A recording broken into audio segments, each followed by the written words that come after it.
Assalamualaikum warahmatullahi wabarakatuh. Assalamualaikum warahmatullahi wabarakatuh. Innal hamdalillah nahmaduhu wa nasta'inuhu wa nastaghfiruh wa na'udzu billahi min syururi anfusina wa sayyiati a'malina. May yahdihillahu fala mudhillalah wa may yudlil fala hadiyalah. Wa asyhadu an la ilaha illallah wahdahu la syarikalah wa asyhadu anna Muhammadan abduhu wa rasuluh la nabiyya ba'dah. Segala puja dan puji hanya kita tujukan kepada Allah Azza wa Jalla.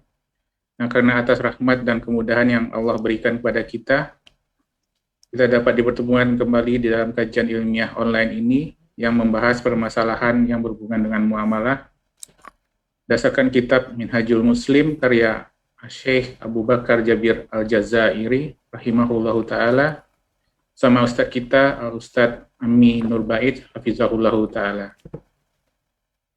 Salawat beriring salam semoga Allah selalu curahkan pada Nabi kita, Nabi Muhammad Sallallahu Alaihi Wasallam. Nah, semoga salawat ini tersambung pada istri-istri beliau, beserta keluarga beliau, serta para sahabat, dan orang-orang yang mengikuti jalan beliau hingga akhir zaman kelak. Amin Allahumma amin. Insya Allah kita akan melanjutkan pembahasan kita mengenai akad-akad di dalam muamalah. Yang insya Allah pada pertemuan kali ini kita akan memulai pembahasan mengenai beberapa akad yang berhubungan dengan pemanfaatan aset berupa lahan tanah, yaitu akad musaqah dan murozaah. Namun sebelum kita memulai kajian ini, untuk menjaga agar kajian ini berlangsung secara tertib dan lancar, ada baiknya kita menyimak protokol kajian online Groba Muskat yang insya Allah akan disampaikan oleh Abu Sultan. Tafadhol Abu Sultan untuk dibacakan. Jazakumullah khair, Bang Wawan. Ya, sebelum kita mulai kajian pada hari ini, seperti biasa, kami akan men-share tata tertib kajian online pada hari ini. Yang pertama untuk menggunakan nama sebenarnya sehingga mudah untuk dikenali. Yang kedua, mematikan fitur video dan mematikan mic atau audio saat join dan saat kajian berlangsung. Yang ketiga, mendengarkan kajian berusaha untuk mencatat. Sesi tanya jawab insya Allah akan ada di akhir kajian dan pertanyaan kami harapkan disesuaikan dengan tema pada hari ini. Dipisahkan bagi ikhwan untuk menggunakan fitur video dan audio kembali saat bertanya, saja jawab, dan silakan menggunakan fitur raise hand agar kami kenali. Sementara untuk sahabat yang join, dipisahkan untuk mengirimkan seluruh pertanyaan antum melalui kolom chat agar kami bacakan pada Ustadz insya Allah. Yang terakhir, menghargai sesama dalam mengikuti kajian ini dan berharap kita semua mendapat keridhaan dari Allah Subhanahu wa taala sehingga ilmu ini menjadi barokah dan bermanfaat bagi kita semua baik dunia maupun di akhirat kelak. Amin Allahumma amin. Demikian saja Bang Wawan, Anda kembali pada antum. Jazakumullah khair. Jazakallah khair Abu Sultan. Jamaah, alhamdulillah Ustadz sudah hadir bersama kita di dalam kajian online ini. Jadi untuk tidak memperpanjang mukadimah ini, Anda persilakan pada Ustadz Ami untuk memulai kajian ini. Ya tafadhol maskura Ustadz.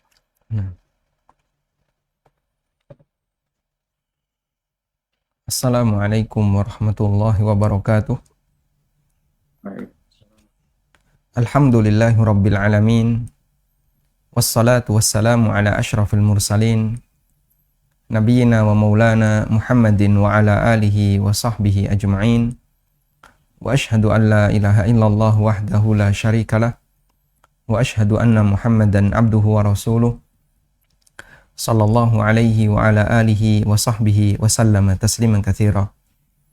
Alhamdulillah, kembali kita melanjutkan kajian rutin membahas buku Minhajul Muslim di Kitabul Buyu', dan insyaallah di kesempatan kali ini kita akan membahas tentang akad musaqah dan akad muzara'ah. Untuk lebih jelasnya, kita akan membaca teks terlebih dahulu sebagaimana biasanya. Di sini Syekh Abu Bakar Al-Jazairi rahimahullah akan membahas musaqah terlebih dahulu, baru setelah itu beliau membahas akad muzara'ah. Dan dua akad ini adalah akad kelola lahan untuk diambil hasil pertanian, baik yang sifatnya berupa buah-buahan maupun yang berupa bahan makanan pokok. Insyaallah kita akan membaca terlebih dahulu, baru nanti kita akan berikan beberapa catatan. Silahkan kami kembalikan ke Pak Wawan atau petugas yang akan membaca. Tafadhal Abu Zaki. Tafadhol. Baik, Ustaz. Bismillah.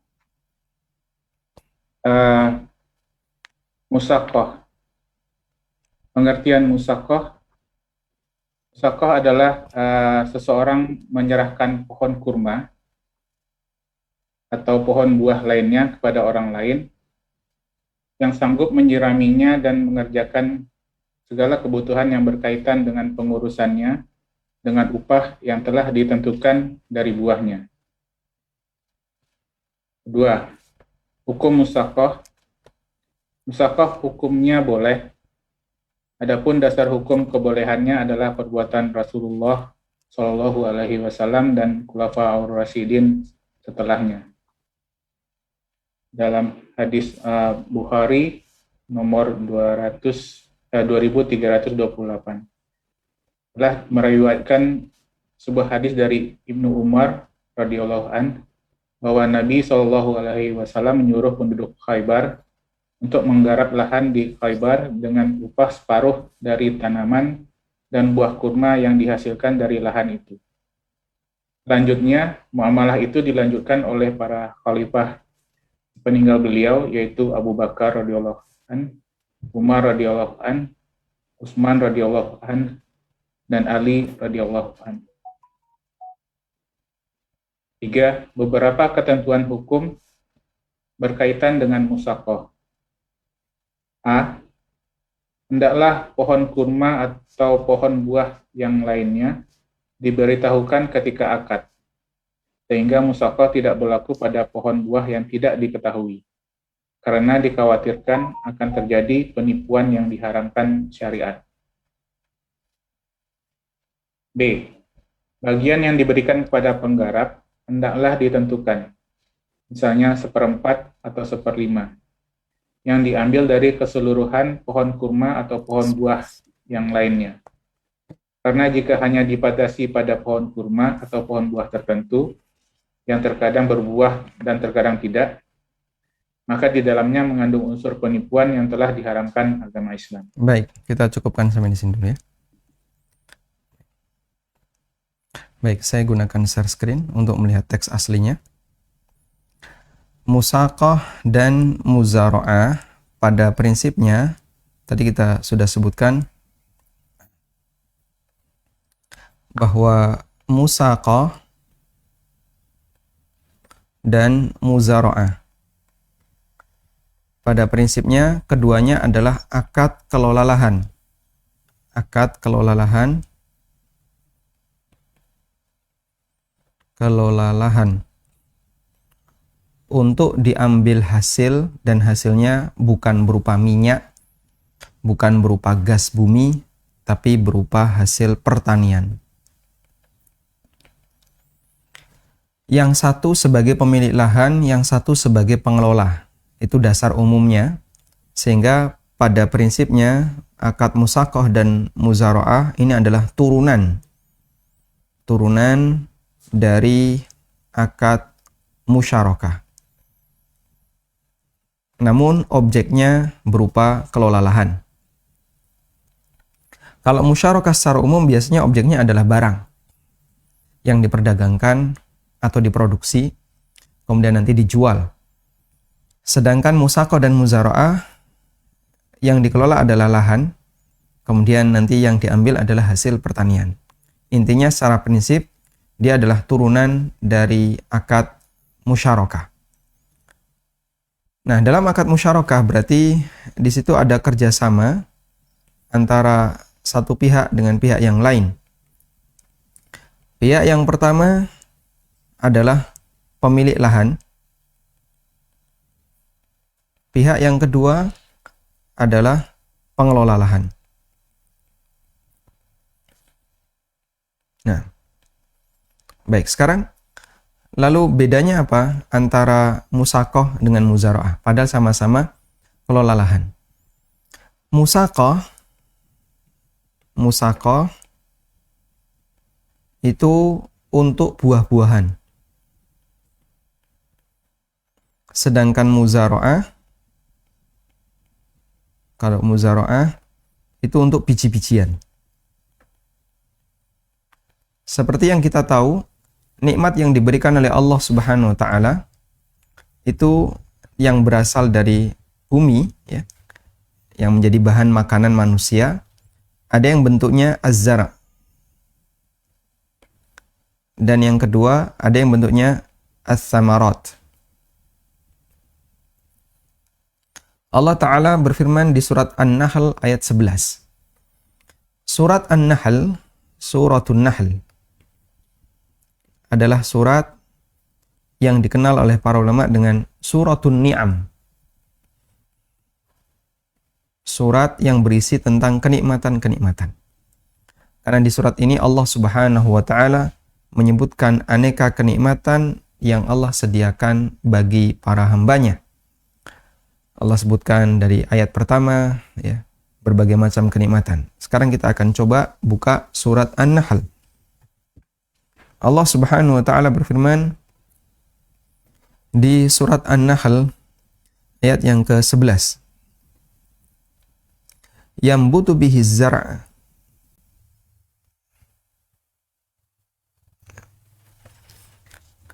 Setelah Allah menyebutkan dialah yang menurunkan air hujan dari langit, lakum minhu syarabun, di situ kalian bisa mendapatkan minuman, wa minhu syajarun, dan kalian juga bisa mendapatkan tanaman. Lalu Allah Subhanahu wa Ta'ala menyebutkan yumbitu lakum bihi zar'a. Yumbitu lakum bihi zar'a. Allah tumbuhkan untuk kalian bihi dengan air hujan itu az-zar'a, yaitu tanaman yang hasilnya berupa biji-bijian seperti gandum, kemudian bur dan aneka turunannya. Kalau di tempat kita adalah beras dan seluruh turunannya, jagung dan seterusnya. Kriteria tanaman az-zar'a, kriteria nikmat Allah berupa az-zar'a ini, dia sekali panen mati. Sekali panen mati. Seperti padi ya. Kan tidak bisa, ini berbuah padi. Diambil aja itu yang ada bulir padi, ada bulir berasnya diambil. Tunggu nanti dia akan tumbuh lagi. Oh enggak, mati dia. Sehingga usia dia hanyalah menyediakan satu paket itu. Bulir padi, bulir gabah sesuai dengan jumlah yang Allah keluarkan. Begitu sudah menyediakan itu, mati dia. Sebagaimana pisang ya. Pisang kalau kemudian satu pohon keluar menghasilkan satu tundun pisang, diambil, nggak bakalan kemudian nanti akan menghasilkan pisang baru lagi. Sehingga dia adalah pohon yang sekali berbuah dan ketika dipanen selesai. Sedangkan as-samarat, kalau as-samarat ini dia dipanen tidak mati. Panen tidak mati. Lalu dia akan berlanjut. Dia akan berlanjut. Hari ini dipanen, nanti besok bisa dipanen lagi, besok dipanen lagi, dan terus akan berlanjut. Dan itu karakter as-samarat. Maka Allah sebutkan di sini, yumbitu lakum bihi zar'a waz zaitun wan nakhil wal a'nab wa min kulli tsamarat. Allah Ta'ala tumbuhkan untuk kalian melalui hujan itu az-zar', tanaman yang menghasilkan biji. Zaitun, kurma, al-a'nab, ya, anggur, itu semuanya adalah tanaman yang menghasilkan buah. Wa min kulli tsamarat, dan buah-buahan yang lainnya. Kenapa ini yang Allah sebutkan? Karena ini yang dikenal oleh masyarakat Arab. Mereka tidak mengenal duren, mereka nggak kenal mangga di masa itu, sehingga buah-buahan yang umumnya mereka dapatkan adalah buah-buahan seperti ini. Dan apel itu, cerita dari Imam Ibnu Utsaimin rahimahullah. Pertama kali beliau melihat apel dan dikasih apel oleh Syekh Sa'di. Itu ketika beliau ikut daurah kitab berupa syarah qawaid fiqhiyah Ibnu Rajab, yang itu kitab yang cukup rumit untuk dipelajari. Kemudian peserta ketika kajian itu dibuka, yang isi kajian Syekh Abdurrahman As-Sa'di, ketika kajian itu dibuka, Pesertanya banyak. Sampai akhir kajian, yang istiqomah ikut tinggal satu. Syekh Muhammad bin Shalih Al-Utsaimin. Selain itu tidak ada. Lalu kitab selesai dibaca, khataman sampai selesai selama beberapa, wallahu alam, selama beberapa bulan. Selesai khatam kitab itu, Syekh Sa'di menghadiahkan kepada Imam Ibnu Utsaimin berupa 1 buah apel. Itu yang pertama kali beliau tahu apel. Lalu beliau bawa pulang. Kemudian bingung, ini diapain, cara makannya gimana? Ini baru pertama kali ngelihat apel. Masya Allah. Sehingga beliau sudah berkeluarga, sudah punya anak, sudah punya istri, baru pertama kali lihat apel. Balik lagi ke Syekh Sa'di. Ini cara makannya gimana, wahai guru kami? Jadi tanya sama gurunya, cara makannya gimana? Syekh Sa'di memberitahu, ini semuanya ada daging buah ya, sebagaimana cara makan apel. Baru bisa dibawa pulang. Jadi seperti itu buah-buahan, karena di sana tidak sesemarak yang ada di Indonesia. Allah Subhanahu wa taala sebutkan buah yang ma'ruf yang mereka kenal adalah zaitun, kurma, anggur, buah tin sebagaimana yang Allah sebutkan dalam Al-Qur'an, delima, dan beberapa buah-buahan yang lainnya. Tayyib. Kemudian kita kembali ke sini. Dan 2 hasil pertanian ini itulah yang dominan ada di muka bumi. Kemudian untuk objek yang berupa muzara'ah, yang berupa zara' ini menjadi akad muzara'ah. Sedangkan untuk objek samarat ini menjadi akad musaqah. Sehingga musaqah ini untuk samarat. Kalau yang muzara'ah ini untuk biji-bijian. Az-zara'. Baik, az-zara'u. Dan tadi karakternya ya, dia sekali panen mati itu zara'. Maka muzara'ah begitu sudah dipanen, akad selesai. Itu ciri khas muzara'ah. Kalau musaqah selesai dipanen, akad tidak selesai. Bisa berlanjut. Ini perbedaan antara musaqah dengan muzara'ah. Sehingga untuk sawit kalau di tempat kita itu lebih tepat muzara'ah atau musaqah? Jawabannya musaqah. Karena sawit seperti yang kita tahu diambil nanti tumbuh lagi buah sawit. Diambil tumbuh lagi buah sawit. Sebagaimana mangga, sebagaimana salak, dan beberapa aneka buah-buahan yang lainnya. Baik. Dan seperti yang kita tahu, Allah Subhanahu wa taala berikan nikmat ini, Masya Allah ya. Yang zara itu rata-rata kecil, pendek. Tidak lebih gede dibandingkan manusia. Sedangkan yang samarat rata-rata besar. Karena dia harus bertahan dalam kurun waktu yang lama. Sehingga padi yang usia maksimal misalnya 6 bulan, kalau dia nggak diambil-ambil, nanti akan nunduk-nunduk, ambruk, lalu mati. Dan rata-rata kecil. Sedangkan kalau samarat besar. Sehingga dia harus menyangga sekian banyak buah sesuai dengan apa yang dikehendaki oleh Allah Subhanahu wa taala. Tayyib. Kita lanjutkan. Tentang musaqah. Pengertian musaqah. Musaqah adalah i'ta'u nakhlin au syajarin au nakhlin wa syajarin. Memberikan kurma, pohon kurma, nakhl, pohon kurma, atau pohon yang lain, atau dua-duanya. Dia ngasih pohon kurma dan pohon yang lain.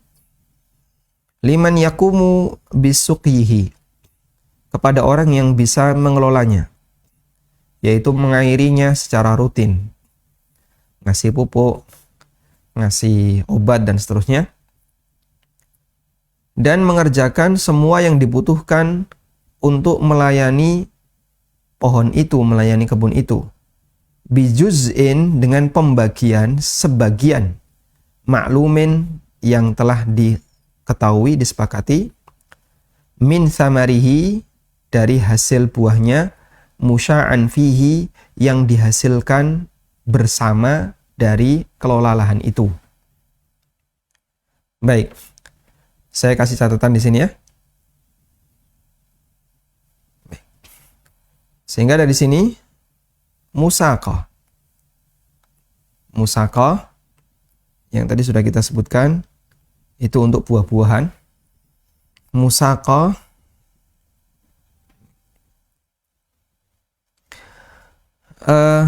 dia bagi hasil,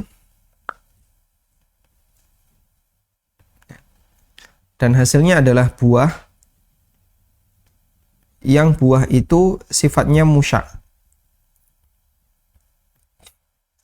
Musya'. Artinya musya' gimana? Artinya musya' adalah dimiliki bersama. Artinya musya' adalah dimiliki bersama. Sehingga tidak boleh dalam praktek musyaqah itu ditentukan bagiannya. Tidak boleh ditentukan bagiannya. Dalam arti begini, saya hanya minta kurma, kamu anggur. Kamu delima, saya kurma, kamu anggur, kamu delima. Tidak bisa seperti itu. Kenapa? Dia adalah musya'. Sehingga kalau dalam satu lahan ada diversifikasi, ada kurma, ada mangga misalnya ya, lalu ada apalagi misalnya salak, sehingga dalam satu lahan ini menghasilkan 3 ini, maka ketiga ini milik bersama, dia objek musya', dan tidak boleh disepakati kurma milik A, mangga milik B, salak milik C. Tidak boleh kayak gini.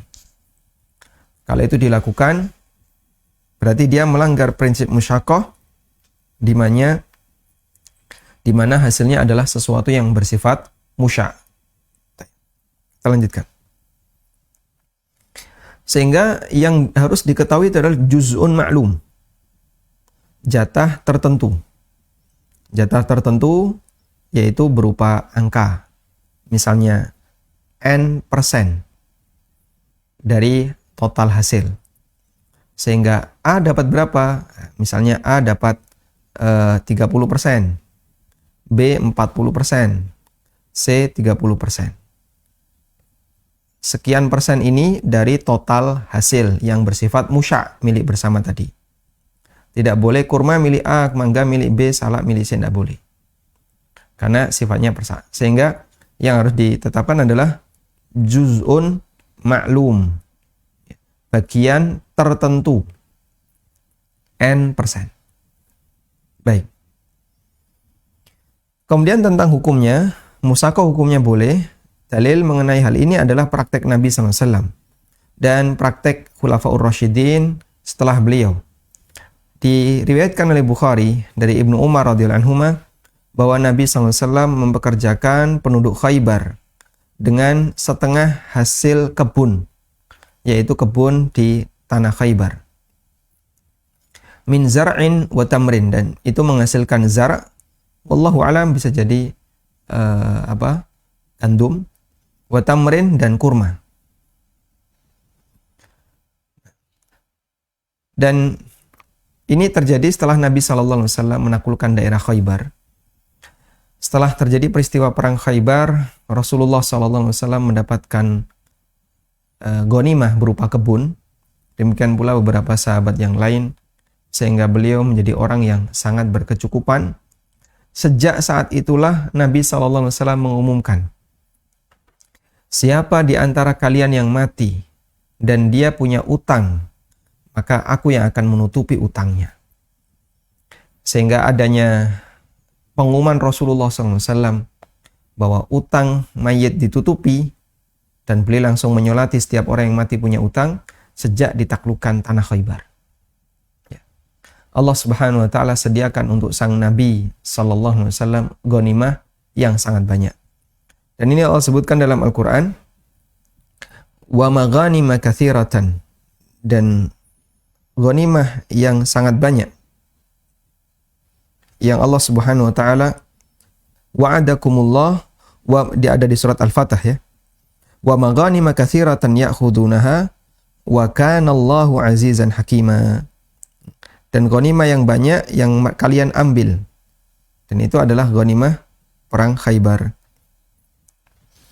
Allah Subhanahu wa taala juga mengatakan wa'adakumullahu maghanima katsiratan ta'khudunaha fa'ajjala lakum hadhihi wa kaffa aydiyan nasi ankum.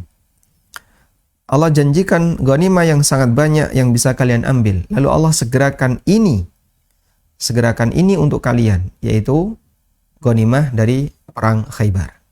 Kaum muslimin mendapatkan banyak sekali kekayaan berupa kebun, buah-buahan dan yang lainnya. Kemudian setelah Nabi SAW dapat jatah lahan yang ada di Khaybar, beliau Sallallahu Alaihi Wasallam tidak bisa mengelola lahan itu karena beliau orang Mekah, gak ngerti tentang perkebunan. Maka Nabi SAW serahkan kepada penduduk Khaybar, beliau tunjuk orang, tolong kelola tanah saya, nanti kita bagi hasil. Dan di Khaybar ini pula kaum muslimin mereka mendapatkan kharaj. Mereka dapat kharaj, yaitu pajak pertanian yang ditetapkan oleh Nabi SAW untuk ditarik dari orang Yahudi.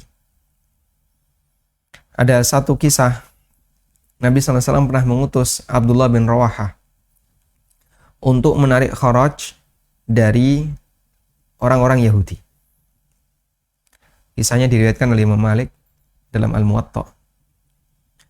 Lalu setelah tiba di daerah Khaybar yang mau ditarik kharajnya, orang-orang Yahudi itu mengumpulkan berlian, aneka perhiasan milik istri-istri mereka, dikumpulkan. Lalu disodorkan kepada Abdullah bin Rawahah radhiyallahu anhu. Ini untukmu, tapi tolong turunkan nilai pajak kami. Turunkan nilai upeti kami, nilai kharaj. Abdullah bin Rawahah melihat itu, lalu beliau mengatakan, Ya ma'syaral Yahud, Wallahi innakum lamin abghadi khalqillahi ta'ala ilayya. Wahai para Yahudi, demi Allah, kalian ini adalah makhluk Allah yang paling aku benci. Namun kebencianku kepada kalian tidak menyebabkan aku berbuat zalim kepada kalian dengan menaikkan nilai pajak kalian. Dan ini adalah riswah wa nahnu la naquluhu. Kami tidak makan riswah. Nahnu la naquluha. Kami tidak makan riswah. Sehingga ditolak. Jadi dia disogok. Sahabat Abdullah bin Rawahah disogok dengan maksud adalah kharajnya itu diturunkan. Karena Yahudi punya kebiasaan suka nyogok. Ya. Kama amdha hadhil muamalah, dan praktek muamalah seperti ini tetap dilanjutkan min ba'dihi setelah beliau, yaitu Abu Bakar, Umar, Utsman dan Ali. Sehingga ini menunjukkan bolehnya praktek ini. Yang kedua, ahkamuha, beberapa aturan untuk musaqah. Aturan musaqah sebagai berikut. Tadi kita baca dua ya. Yang pertama adalah kurma ayyakuna an-nakhlu aw asy-syajar ma'luman inda ibramil aqdi fala tajril musaqatu fi majhulin khasyatal gharari wa huwa haram.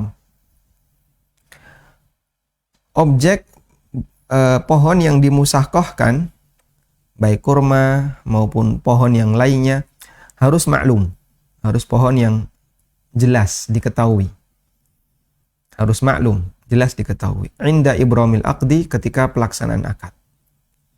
Nanti mana yang akan saya kelola? Pokoknya lahan yang ada di Kalimantan. Di mana?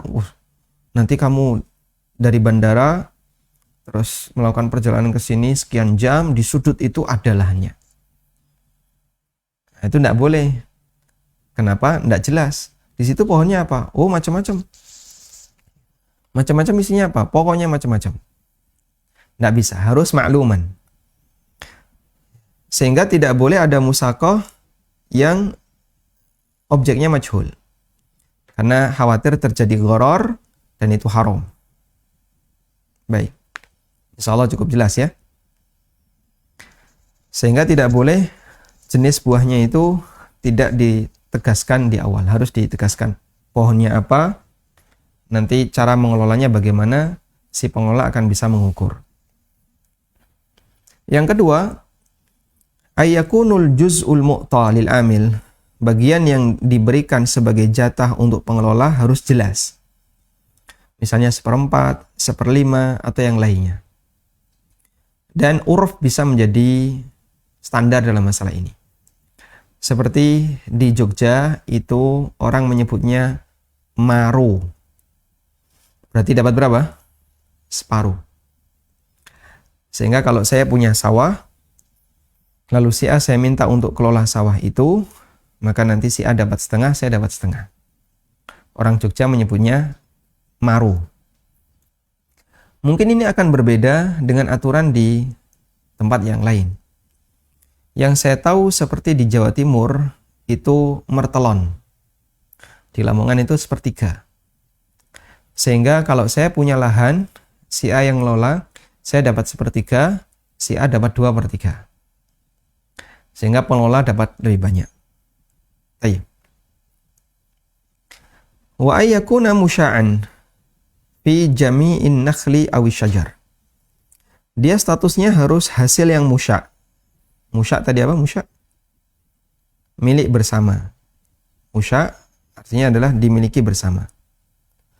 Sehingga tidak boleh dikuasai salah satu, harus dimiliki bersama. Ini objek musya'.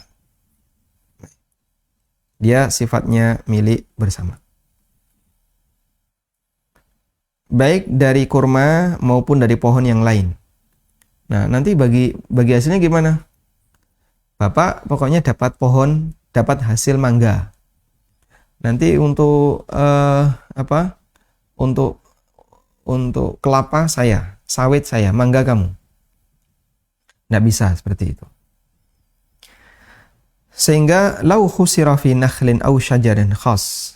Kalau dibatasi kurma saja atau pohon tertentu, yang itu terkadang berbuah, terkadang tidak berbuah, wa fi dzalika gharar, maka di situ ada gharar yang diharamkan dalam Islam. Baik. Cukup jelas insyaallah. Kita lanjutkan aturan yang ketiga. Silahkan. Tafadhal. Yang mau baca? Baik, Ustaz.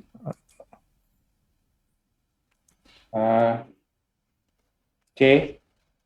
Penggarap diwajibkan melaksanakan seluruh pekerjaan yang terkait dengan pengurusan pohon kurma atau pohon lainnya menurut kebiasaan yang semestinya dilakukan penggarap dengan musyawarah. D. Jika tanah yang dimusyawarahkan itu dikenakan pajak, maka pajak itu dibebankan kepada pemilik tanah dan tidak kepada penggarap. Karena pajak itu berkaitan dengan pemilik yang asli, dengan alasan bahwa pajak itu tetap dibebankan meskipun tanah tersebut tidak ditanami. Sedangkan kewajiban zakat dikenakan kepada pihak yang hasilnya mencapai nisab, baik pihak penggarap maupun pemilik tanah, karena zakat itu berkaitan dengan keberadaan buah. E. Musaqah diperbolehkan hanya pada harta pokok, itu tanah. Misalnya seseorang menyerahkan sebidang tanah kepada orang lain untuk ditanami pohon kurma atau pohon buah lainnya dan menyiraminya serta melakukan sejumlah pekerjaan yang terkait dengan pengurusannya hingga berbuah dengan ketentuan bahwa ia memperoleh bagian 1/4 atau 1/3-nya misalnya, dengan syarat waktu penggarapannya dibatasi hingga berbuah. Maka penggarap berhak mendapat bagiannya dari tanah, muzaraah dan pohon sekaligus. F. Bagi penggarap, jika ia tidak sanggup menggarapnya sendiri, maka diperbolehkan baginya menyerahkan penggarapan tanah tersebut pada orang lain dan ia berhak mendapatkan bagian dari buah yang terkait dengan akad. G. Jika penggarap melarikan diri sebelum pohon tampak berbuah, maka pemilik tanah berhak membatalkan musyakoh. Sedangkan apabila penggarapnya melarikan diri setelah pohon tampak berbuah, maka pemilik tanah menunjuk seorang untuk menyelesaikan penggarapan dan memberinya upah yang diambil dari bagian yang diperoleh penggarap. H. Jika penggarap meninggal dunia, maka ahli warisnya berhak menunjuk seseorang untuk menggantikan tugas mereka. Tapi jika keduanya sepakat membatalkannya, maka musyakoh pun dianggap batal. Baik. Kita lanjutkan.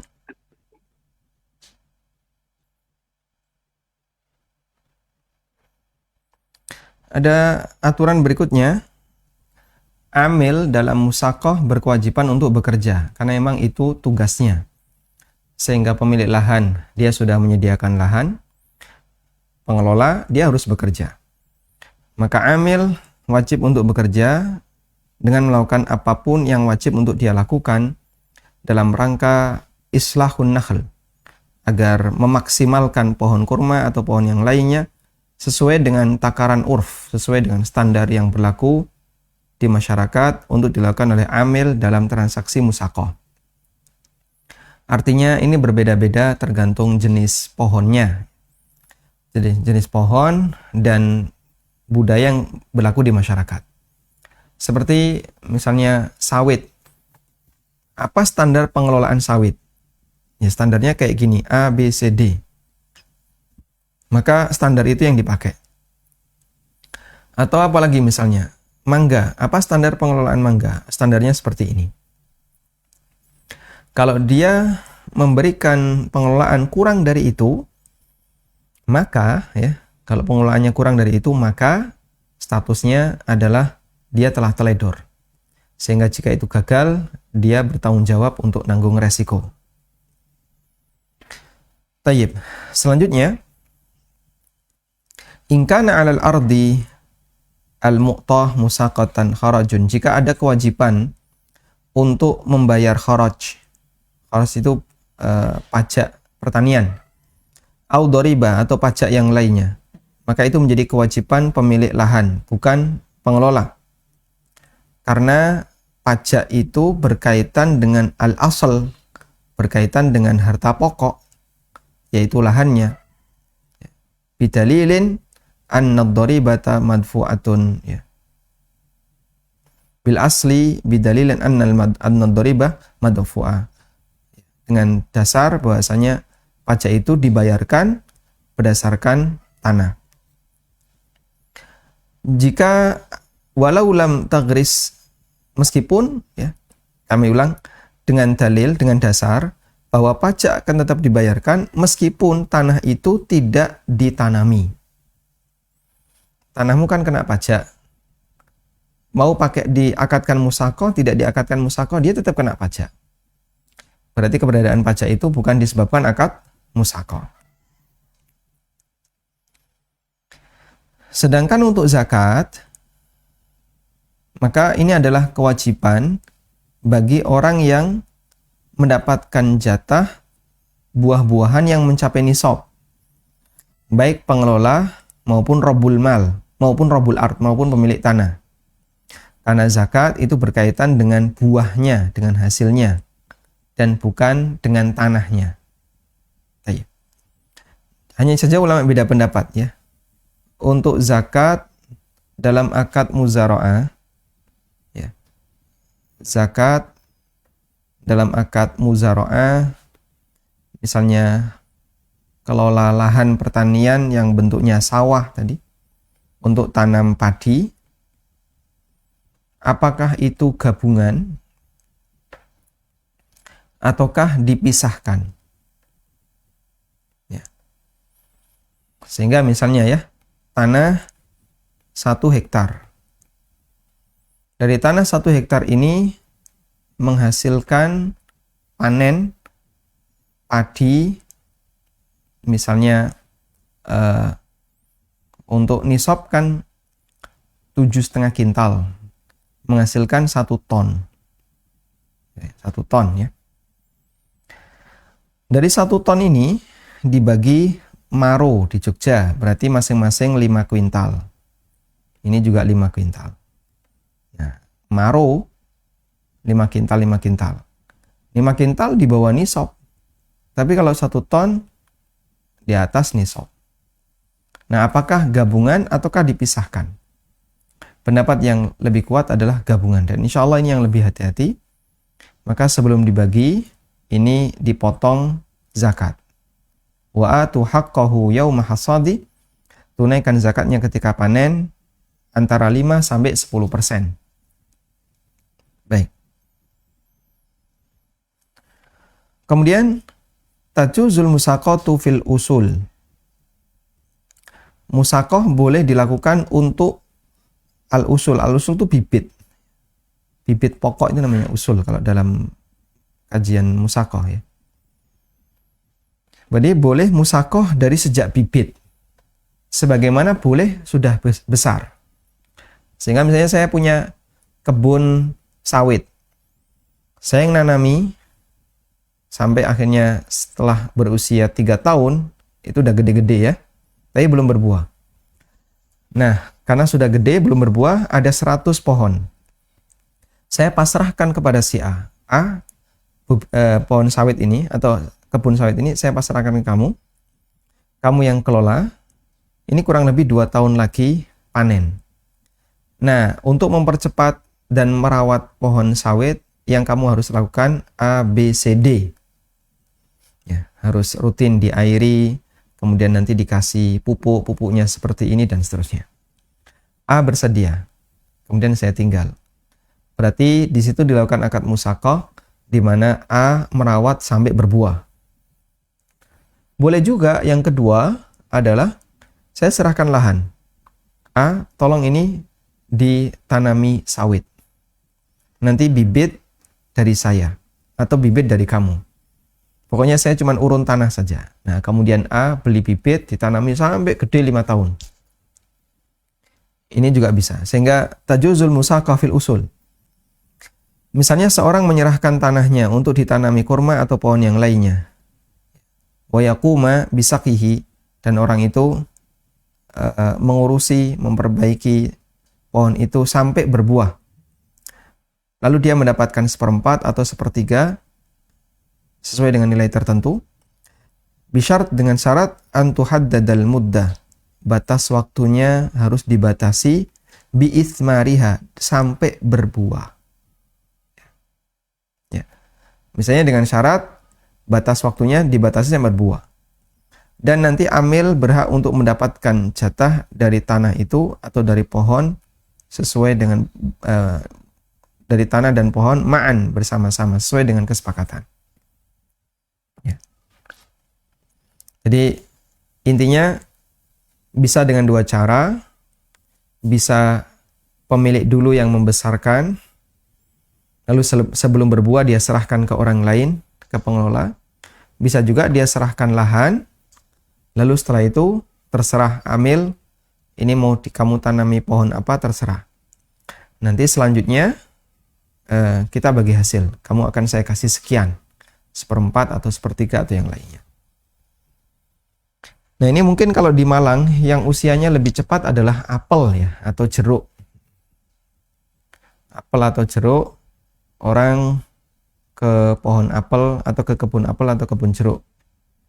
Ada orang ngasih lahan, tolong nih dikelola, ditanami apel atau jeruk. Kemudian selanjutnya, jika amil tidak mampu untuk mengelola sendiri, maka dia bisa menyuruh orang lain. Bahasa lainnya mempekerjakan orang, dan dia berhak terhadap buah-buahan yang menjadi haknya sesuai dengan akad. Jika amil meninggalkan sebelum berbuah, maka pemilik tanah bisa memfasah akad. Tapi kalau dia tinggalkan setelah berbuah, aqama, maka dilanjutkan oleh orang yang menyempurnakan pekerjaan.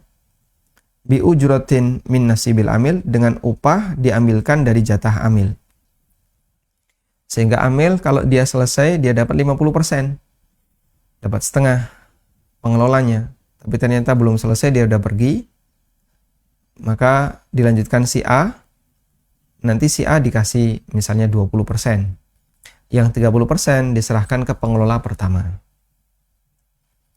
Jika pengelola mati, ahli waris bisa menyuruh orang lain min tarfihim dari keluarga mereka, atau jika mereka bersepakat untuk melakukan fasah, maka musakoh jadi fasah, dibatalkan, musakoh bisa batal sesuai dengan kesepakatan. Wallahu a'lam. Baik, sampai di sini insya Allah bisa dipahami ya. Tentang musakoh ada yang mau disampaikan?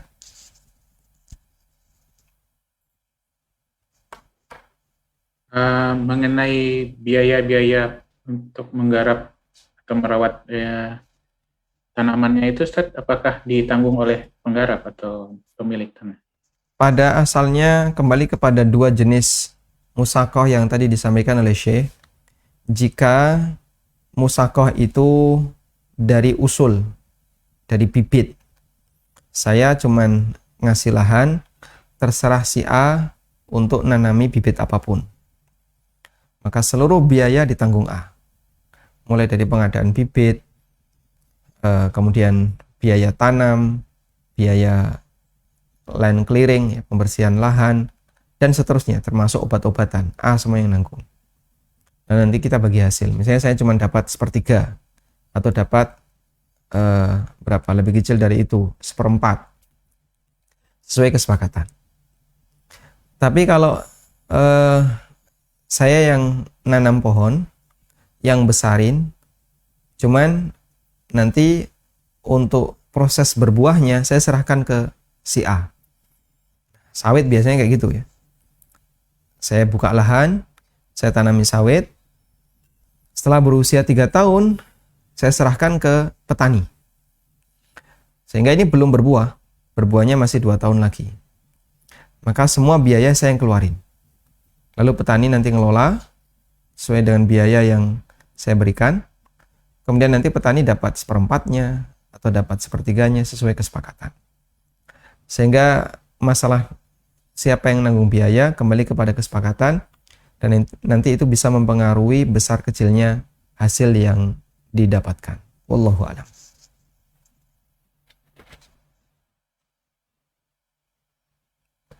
Baik, Ustaz. Afwan, bagi jamaah, sekiranya ada yang ingin ditanyakan langsung pada Ustadz, bisa untuk raise hand dan kami persilakan untuk bertanya.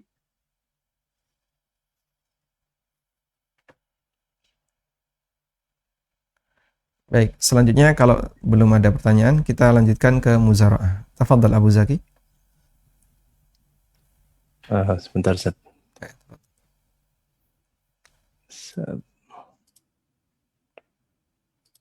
Bismillah. Muzara'ah, pengertian muzara'ah. Muzara'ah adalah seseorang menyerahkan tanah kepada orang lain untuk ditanami dengan upah yang telah ditentukan dari hasilnya. Hukum muzara'ah, mayoritas sahabat, tabi'in, dan para imam membolehkan muzara'ah, sedang sebagian kecil dari mereka melarangnya. Adapun dalil yang dijadikan dasar hukum oleh kelompok yang membolehkan adalah perbuatan Rasulullah SAW yang menyuruh penduduk Khaybar untuk menggarap lahan yang ada di Khaybar, dan mereka mendapatkan separuh dari hasil tanaman dan buah kurma darinya.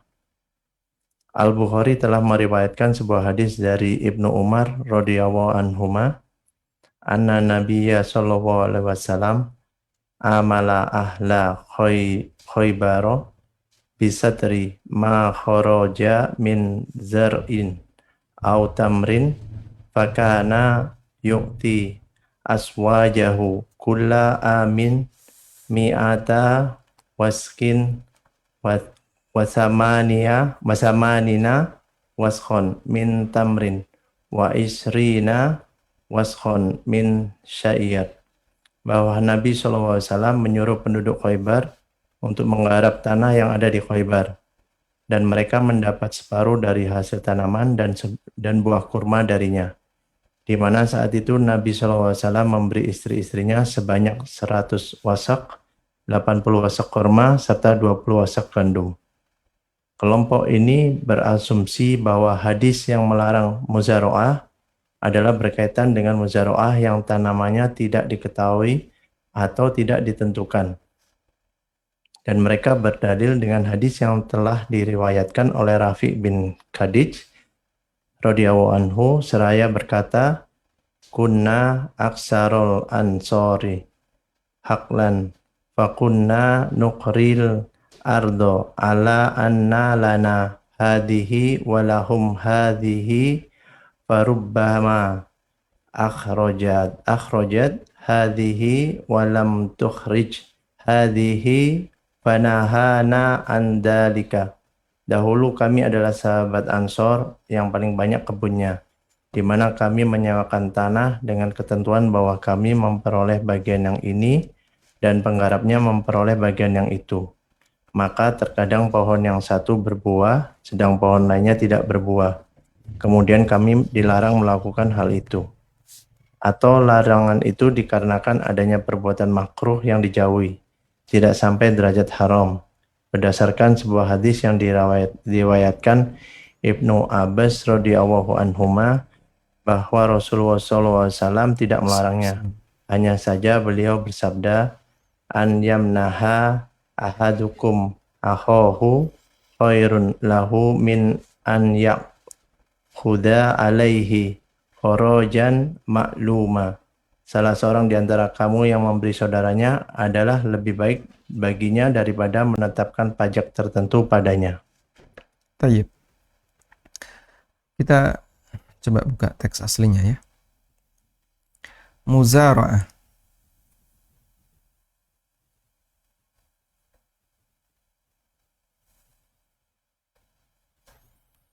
Pengertiannya adalah seorang menyerahkan lahan untuk ditanami ala juz'in muayyan musya'in fiha.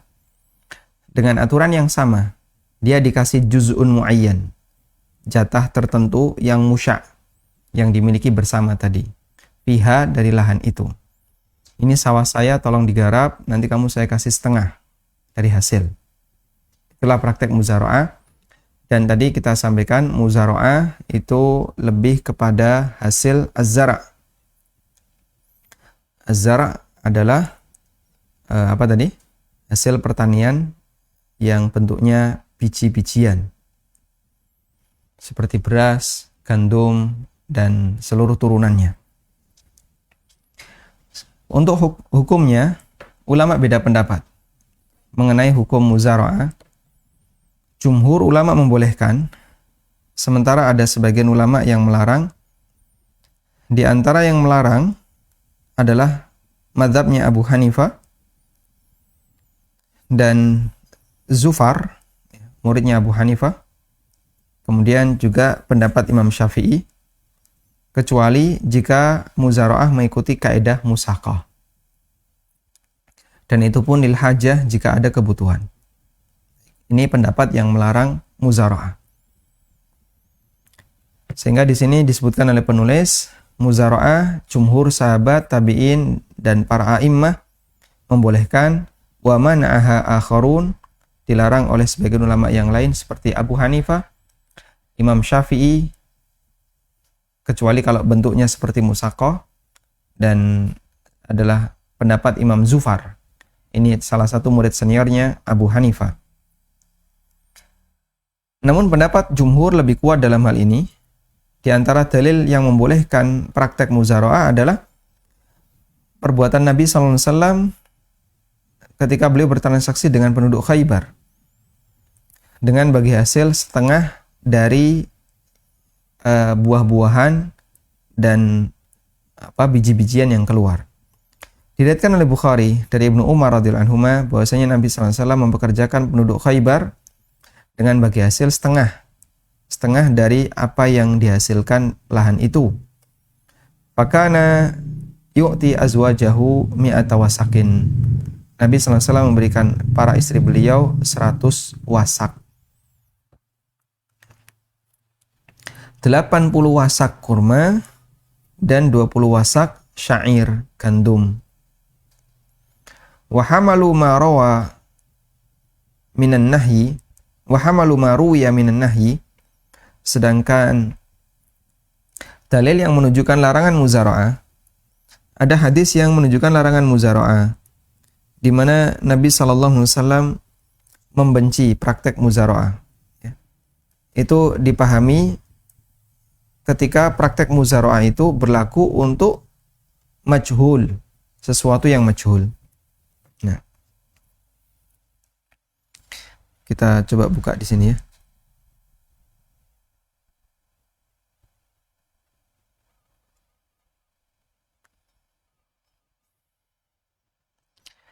Ulama berbeda pendapat tentang keberadaan muzara'ah, sebagian membolehkan, sebagian melarang.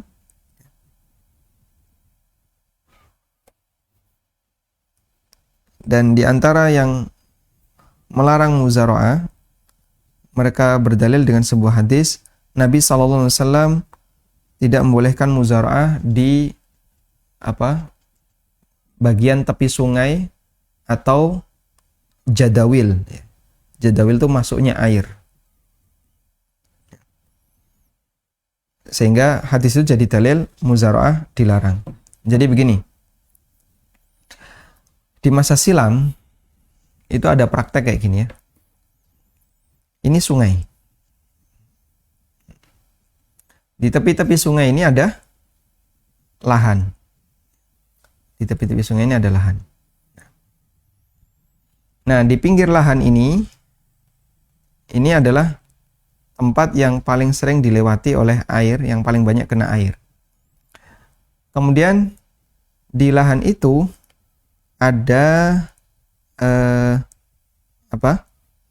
ada tempat masuknya air. Nah, ada tempat masuknya air. Ini di lahan ini. Sudah? Nah, di sini ini disebut dengan jadawil. Nah, ini tempat masuknya air. Nanti air akan keluar dari sini. Otomatis di sekitar wilayah ini lebih subur dibandingkan wilayah yang lain. Lalu dalam riwayat itu, sahabat menceritakan, kadang sebagian gagal, sebagian panen. Sehingga misalnya yang ini panen, di daerah pinggiran sama jadawil ini panen. Yang ini gagal, karena jauh dari air. Lalu dilarang oleh Nabi SAW. Lalu hadis ini jadi dalil, berarti praktek muzara'ah itu tidak boleh. Sudah? Jadi kenapa itu dilarang? Kita bisa memahami, mengingat bagi hasilnya itu tidak simetris, tidak proporsional. Bagi hasilnya berdasarkan posisi. Saya mau kelola lahan kamu, tapi saya di daerah jadawil dan daerah tepian ini, bagian ini yang kena air. Yang kalau selain ini saya tidak mau. Nah, kamu sisanya, kamu yang ada di sini. Sehingga ini cuman misalnya 1/3, yang ini 3/4, yang ini 2/3, yang ini 2/3. Kalau seperti ini saya mau. Nah, praktek ini dilarang oleh Nabi SAW karena jadinya hasilnya tidak seragam. Nggak ada jaminan ini lebih banyak dibandingkan yang ini. Tayyib. Kita lanjutkan. Mereka memahami riwayat larangan muzara'ah, imma itu dibawa kepada kemungkinan. Yang pertama adalah kanat bisyai'in majhul. Nilainya itu nggak jelas. Sehingga nanti mau ditanami apa, kemudian hasilnya berapa nggak jelas. Dan mereka berdalil dengan hadis Rafi' bin Hadij. Rafi' mengatakan, kunna min aktsaril ansari haqlan. Kami adalah penduduk Ansor yang paling banyak kebunnya. Lalu kami menyewakan lahan ala anna lana hadhihi wa lahum hadhihi. Tapi dengan ketentuan kami dapat bagian yang ini, kalian dapat yang itu. Seperti ini tadi ya. Jadi yang punya lahan dia minta bagian ini, saya minta bagian ini. Bagian jadawil. Kelihatan ini merah. Nah, sama bagian yang ini. Jadi yang di pintu masuk air. Kalian dapat yang sisanya, yang ini yang pengelola di sini. ke belakang. Pengelola dapat di sini. Ini yang diceritakan oleh Rafi' bin Hadij. Jadi kami nanti dapat bagian yang diarsir merah, kalian dapat bagian yang diarsir kuning. Ini air masuk, air. Baik. Farubbama akhrajat hadhihi walam takhruj hadhihi. Ya. Terkadang yang satu keluar hasil, yang satu nggak keluar hasil. Panahana andalika. Maka Nabi sallallahu alaihi wasallam melarang hal itu. Atau kemungkinan yang kedua, larangan itu berlaku sifatnya makruh, bukan haram. Dengan dalil perkataan Ibnu Abbas bahwa Nabi sallallahu alaihi wasallam tidak melarang muzara'ah. Walakin qal, namun beliau mengatakan, ayyam naha ahadukum, kalian hadiahkan kepada saudara kalian. Itu lebih baik. Sudahlah, nggak usah minta, biar yang ngelola aja yang ngambil semua. Maksud beliau seperti itu. Sehingga nggak usah pakai akad muzara'ah, tapi udah hasilnya biar dikasihkan semua ke pengelola. Itu lebih baik daripada dia mengambil hasil tertentu. Kharaj di sini bukan pajak ya, tapi hasil dari lahan itu. Lahan saya silahkan kamu kelola, tapi nanti saya minta setengah. Tidak lebih baik dibandingkan ketika orang menyuruh orang lain, silahkan Bapak kelola lahan saya, diambil aja semuanya. Itu akan lebih baik. Karena seperti yang kita tahu bahwasanya penduduk Madinah, mereka yang punya banyak tanah, itu sudah sangat berkecukupan. Sementara orang muhajirin yang baru datang, mereka dalam kondisi nggak punya apapun. Kalau disuruh kelola lahan kadang gagal-gagal. Nabi SAW minta itu biar dikelola saja dan hasilnya kasihkan semuanya. Nah, selanjutnya, beberapa aturan muzara'ah.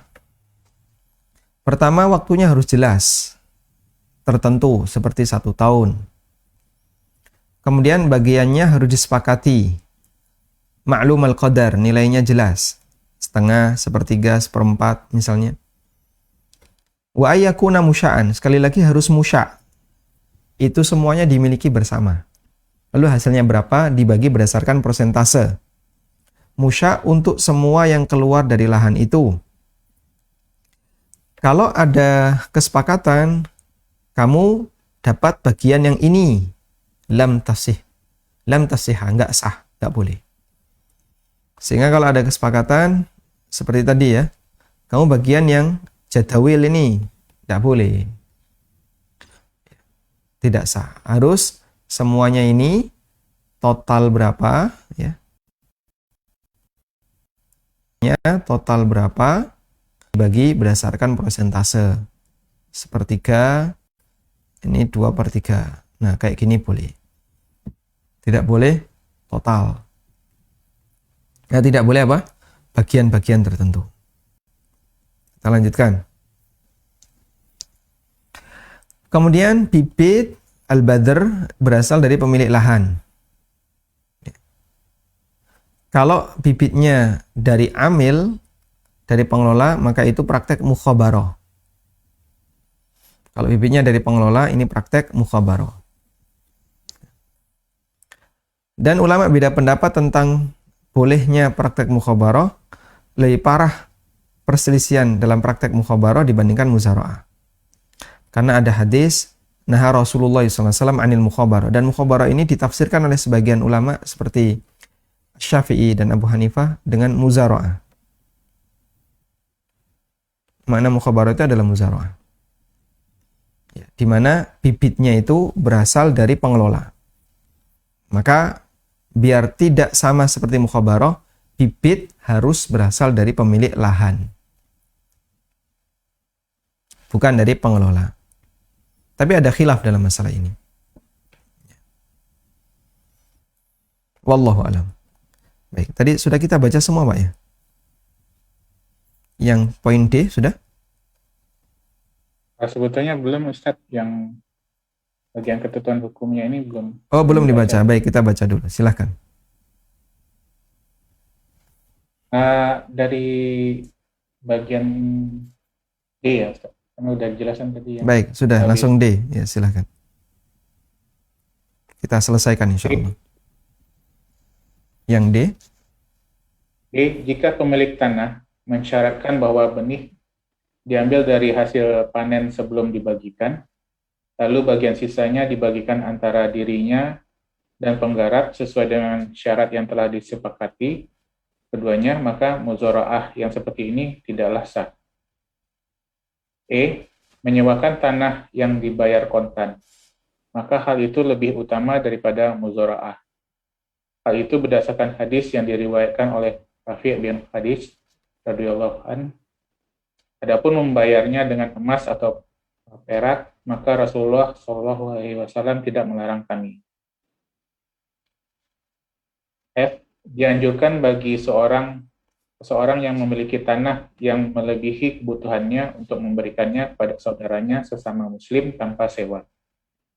Hal tersebut berdasarkan sabda Rasulullah SAW, "Man kanat lahu ardun fal yazra'ha aw liyamnaha ahahu." Barang siapa yang memiliki tanah, hendaklah ia menanaminya atau memberikannya kepada saudaranya. Hadis diriwayatkan oleh Al-Bukhari, hadis nomor 2341. Juga sabda Rasulullah SAW, "Ayyam naha akhahu khairun lahu min ayyahuza alaihi kharajan makluma." Seseorang yang memberi saudaranya adalah lebih baik baginya daripada menetapkan pajak dalam jumlah tertentu kepadanya. Sahih Bukhari nomor 2330. Mayoritas ulama melarang menyewakan tanah dengan makanan, karena hal tersebut berarti menjual makanan dengan pembayaran yang ditangguhkan dan jumlah yang berbeda, dan kurang lebih. Dan hal itu dilarang oleh syariat. Adapun apa yang diriwayatkan dari Imam Ahmad tentang bolehnya hal tersebut berkaitan dengan muzaraah, bukan menyewakan tanah dengan makanan. Baik. Kita coba. Saya akan baca hadis dulu ya. Hadis dari Rafi' bin Khadij. Dan ini yang menjadi titik pembahasan serius tadi, sampai ada khilaf di antara para ulama tentang ini. Hadis dari Rafi' bin Khadij radhiyallahu anhu, beliau menceritakan, kami adalah penduduk Ansor yang paling banyak kebunnya, dan kami menyewakan tanah dengan kesepakatan ala anna lana hadhihi, kami dapat bagian yang ini, walahum hadhihi, sementara yang ngelola dapat bagian yang ini. Terkadang yang satu panen, yang satu tidak mengeluarkan hasil. Fanahana andalika, lalu Nabi SAW melarang itu. Kemudian Rafi' mengatakan, fa'amma, adapun ya, adzahab wal warik falam yanhana. Adapun jika dibayar pakai uang, maka tidak dilarang. Sehingga sewa lahan boleh. Dan lahan ini disewa berapa? 1 juta setahun. Bayar 1 juta. Kelola, silahkan. Mau ada hasil, mau tidak ada hasil, nggak jadi urusan. Yang jelas, akad sewa sudah jelas. Baik. Tapi kalau metode tadi, saya silakan lahan dikelola, nanti jagung punya kamu, kacang punya saya. Seperti ini tidak boleh. Kemudian dalam riwayat Muslim, dari Handalah bin Qais, aku bertanya kepada Rafi' bin Khadij, tentang kira'ul ardi, menyewakan lahan. Bidzahab wal warik, dengan biaya emas atau perak, dengan uang. Faqala, beliau mengatakan, la ba'sa bihi, tidak masalah yang seperti ini. Lalu beliau ceritakan sebabnya. Kenapa sampai ada keributan tentang masalah muzara'ah dan mukhabarah? Innama kana an-nasu yu'ajiruna ala ahdi Rasulillah sallallahu alaihi wasallam bima 'alal madhiyanat wa iqbalul jadawil. Dulu di zaman Nabi sallallahu alaihi wasallam, orang itu menyewakan lahan dia dengan bagi hasil madhiyanat dan iqbalul jadawil. Nah, ini tadi yang saya sebutkan. Madhiyanat yang berada di tepian sungai. Ini namanya wilayah Madyanat yang berada di tepian sungai. Madyanat. Nah, Iqbalul Jadawil itu pintu masuknya air. Pintu masuknya ada. Ini namanya Iqbal al-Jadawil, pintu masuknya air. Otomatis di sini yang paling kaya nutrisi. Ini Iqbal Jadawil.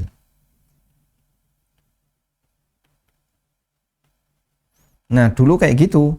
Pokoknya saya dapat di Madyanat sama Iqbalul Jadawil. Yang lain punya kamu. Kemudian ini dilarang oleh Nabi sallallahu alaihi wasallam. Wa asya'a minaz zar'. Dan dia dapat sebagian dari hasil tanaman. Misalnya gandumnya saja atau jagungnya saja. Maka yang satu gagal panen, yang satu selamat, yang satu selamat, yang satu gagal. Dan tidak ada metode penyewaan lahan di masa itu illa hadza, kecuali dengan skema transaksi seperti ini. Falidzalika zajara anhu, akhirnya ini dilarang oleh Nabi sallallahu alaihi wasallam. Adapun yang bentuknya dibayar dengan nilai tertentu, madmun, kalau dia berhak untuk menggunakannya, fala ba'sa bihi, hukumnya boleh. Ini hadis Rafi' bin Hadis yang beliau cerita latar belakang kenapa ada khilaf mukhabarah dan muzara'ah. Tayyib. Sehingga kita kembali ke sini.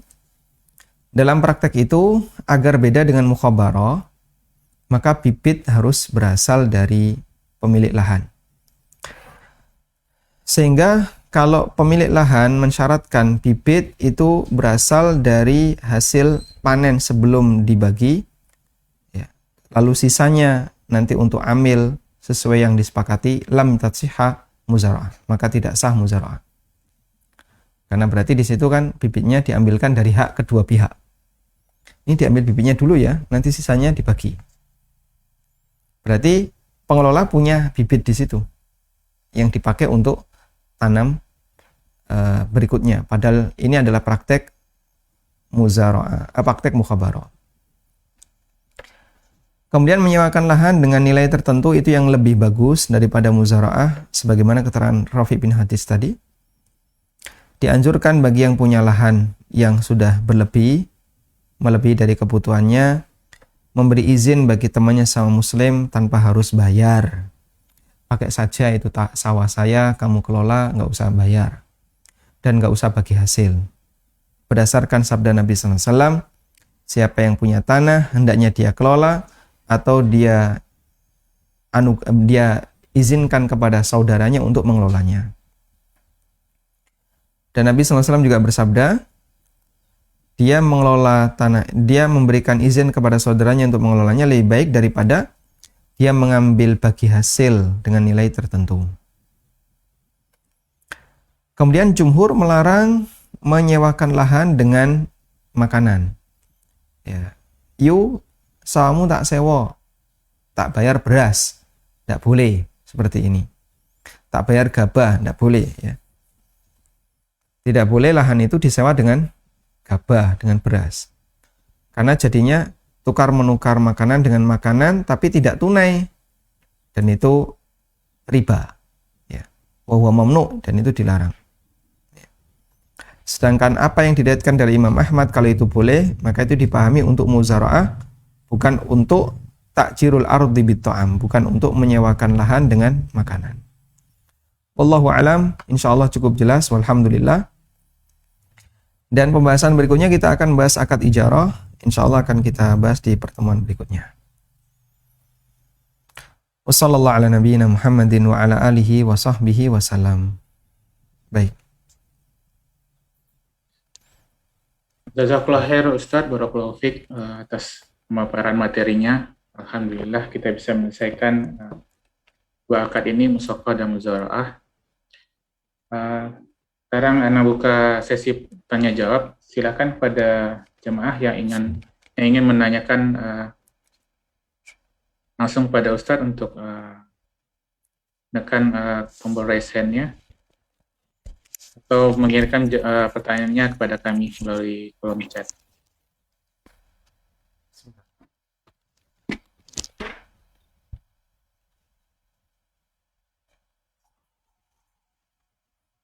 Tafadol, Bang Dodi, jika ingin bertanya langsung. Assalamualaikum Ustaz. Waalaikumsalam warahmatullahi. Ini di sini jarang petani, makanya kasus kayak gini jarang pertanyaan ya. Assalamualaikum Ustaz. Wa Alhamdulillah anak athabakumullah. mulai bertani sekarang. Oh gitu. Begini Masya Allah. Ustaz, beberapa tempat di selatan Jawa Timur sedang marak untuk menanam porang Ustaz. Di sini kita kebanyakan perjanjiannya kalau tidak memberi bibit atau kita menyewa tanah dan kita menanam sendiri. Untuk kasus seperti kita memberikan bibit kepada petani dan nanti dibagi hasilnya dibagi 50% 50% itu masuk kemana ya Ustaz? Porang itu apa Pak? Porang itu seperti umbi-umbian gitu Ustaz. Oh, nah. Jadi dia itu kalau kita tanam bentuknya seperti biji gitu kecil.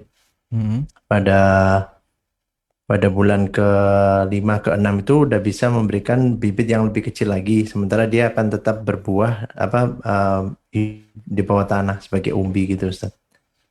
Cuman kalau kita ambil bijinya yang keluar di permukaan, nanti dia akan tumbuh terus itu biji. Tiap 6 bulan nanti ada lagi tahun berikutnya.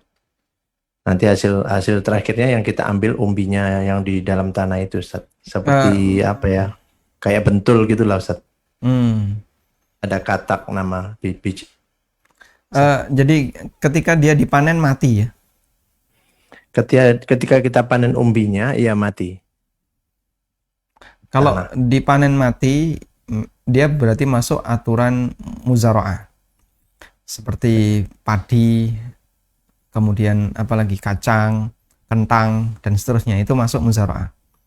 Karena musaqah itu hanya berlaku ketika dipanen, dia nggak mati, dia bisa punya nilai ketahanan. Sehingga lebih soalnya ke muzara'ah. Kalau dipanen cuman bijinya di permukaan, cuman kan biasanya dalam waktu 2 tahun kita harus ganti dengan yang lebih, hingga biasanya periode untuk panen itu 2 tahun maksimal. Yang dijual itu bukan biji kan? Yang dijual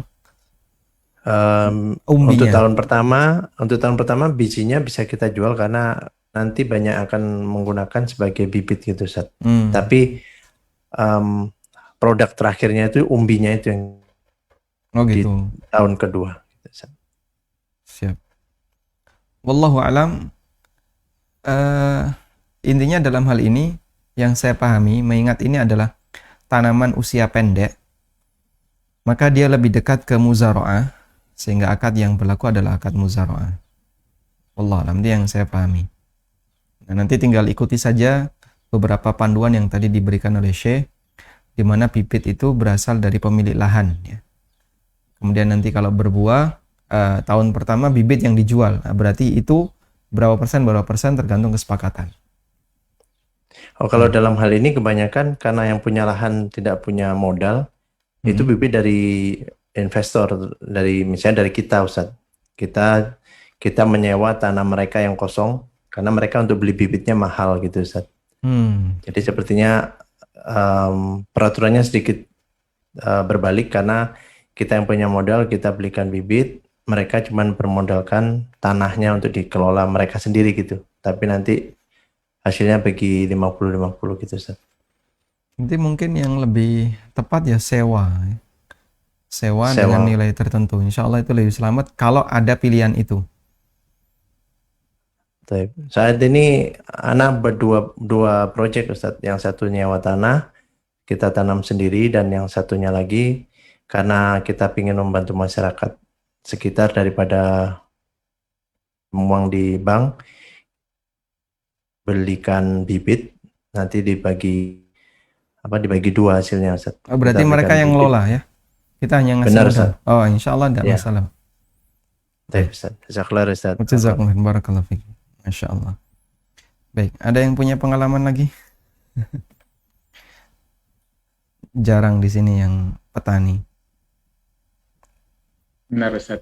Banyak karena mungkin ya pekerja seperti kita ini. Iya Pak. Iya, mungkin sebagian mulai beralih untuk melihat potensi di bidang pertanian juga, Ustaz. Jadi ya adanya pembahasannya mungkin cukup membantu, insya Allah. Sebetulnya Ana ada pengalaman juga, Ustaz, nih, tapi ini terkait masalah sewa menyewa gitu. Seperti disebutkan tadi bahwa kalau menyewa dengan pembayarannya nanti setelah panen dengan menggunakan bahan makanan atau dari hasilnya tersebut, kan jumhur mengatakan bahwa itu terlarang, Ustaz. Tapi bagaimana sekiranya nantinya hasilnya itu dijual sama yang menggarap, kemudian hasilnya itu ditukarkan menjadi seperti emas atau dibayarkan dalam bentuk mata uang gitu, Ustaz, kepada pemilik lahan. Apakah seperti itu dibolehkan, Ustaz? Baik. Jadi kata kuncinya adalah tidak boleh membayar sewa lahan dalam bentuk bahan makanan. Nah, sedangkan bayar sewa lahan dalam bentuk uang atau emas atau yang lainnya, bukan dalam bentuk bahan makanan, insya Allah tidak masalah. Mengenai teknis pembayarannya bisa di depan, bisa di belakang. Sehingga boleh saja nanti akan saya bayar setelah panen. Asal pemilik lahan setuju. Baik, nilainya berapa? 1 juta setahun. Lalu digarap. Dapat beras dijual, ternyata cuma dapat 3 juta. Maka yang 1 juta diserahkan sebagai pembayaran lahan. Insya Allah tidak masalah. Baik 1 juta itu dari kantong pribadi atau nunggu hasil penjualan hasil panen, tidak masalah. Dua-duanya diperbolehkan. Yang penting pembayarannya dalam bentuk uang. Wallahu a'lam. Satu lagi, kalau misalnya kerjasamanya atau sewa menyewanya ini berlangsung lebih dari setahun gitu, Ustaz. Jangan jangka waktu yang mungkin seperti 5 tahun atau lebih gitu, apakah ini termasuk ke dalam akad muzara'ah ini atau masuk nanti akad sewa menyewa atau ijarah, Ustaz? Jika bentuknya adalah pembayaran dengan rentang waktu tertentu, muzara'ah itu lebih kepada masa panen. Panen nanti saya kasih 50%, panen lagi 50%. Tapi kalau rentang waktu tertentu, selama 5 tahun, berapa? 5 juta, karena setahun 1 juta, langsung dibayar di muka. Sawah ini dibayar 5 juta, kemudian dipakai selama 5 tahun. Sehingga di situ yang dilakukan adalah akad sewa, lebih dekat kepada sewa, karena batasannya kembali kepada waktu, bukan kembali kepada hasil. Kalau muzara'ah kan tadi, dia hasil yang sifatnya musya', lalu pengelola maupun pemilik tanah punya juz'un ma'lum, punya bagi hasil tertentu, sesuai yang disepakati. Wallahu a'lam.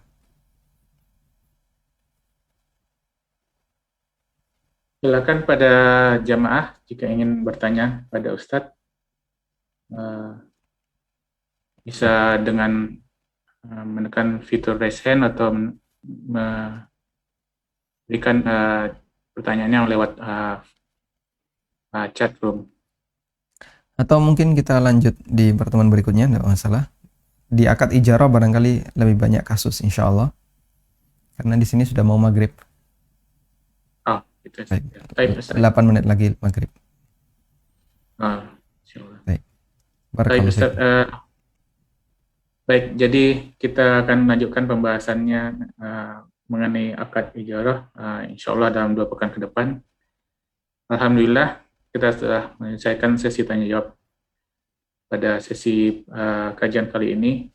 Jazakallah khairan, barakallahu fiik Ustadz atas jawaban dan pemaparannya. Semoga ini menjadi amal jariah bagi Ustadz dan dicatat sebagai dan dibalas oleh Allah dengan yang lebih baik.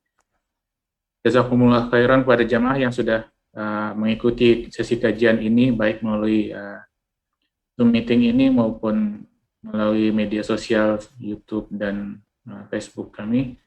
Semoga ilmu yang kita peroleh pada sesi kajian kali ini menjadi ilmu yang bermanfaat dan bisa kita terapkan dalam kehidupan kita sehari-hari. Kami atas nama panitia mohon maaf sekiranya ada kekurangan dan kesalahan dalam penyajian kami pada kali ini, insya Allah kami akan berusaha untuk memperbaikinya di kedepannya.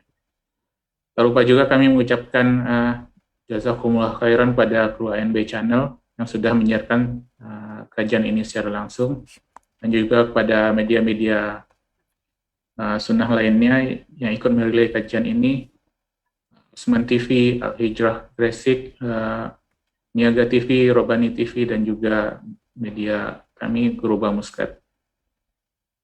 Ikuti informasi mengenai kajian-kajian kami selanjutnya di media-media sosial kami, baik di ANB Channel maupun Guruba Muskat dan juga Guruba Muslimah Muskat. Di selain kajian muamalah yang langsung setiap 2 pekan bersama dengan Ustadz Ami Nur Baiz, kami Guruba Muskat juga mengadakan beberapa kajian seperti kajian rutin pekanan setiap Jumat, membahas fikih Asmaul Husna bersama Ustadz Firanda Andirja. Kemudian kajian pekanan Ummahat setiap Selasa pada zuhur, membahas kitab Riyadus Sholihin bersama Ustadz Syafiq Riza Basalamah. Dan juga insya Allah pekan depan kita ada pembahasan mengenai kitab Sholat Nabi bersama Ustadz Musyafa Darini. Dan juga ada beberapa kajian lainnya. Demikian yang bisa kami sampaikan. Wassallallahu ala nabiyina sallallahu alaihi wasallam wa ala alihi wa sahbihi wasallam. Akhiru da'wana alhamdulillahi rabbil alamin. Subhanakallahumma wa bihamdika asyhadu an la ilaha illa anta astaghfiruka wa atubu ilaik. Assalamualaikum warahmatullahi wabarakatuh. Waalaikumsalam warahmatullahi wabarakatuh. Warahmatullahi wabarakatuh. Jazakallah Ustaz, khairan. barakallahu Jazakallah khairan. fiik. Wafiikum barakallah.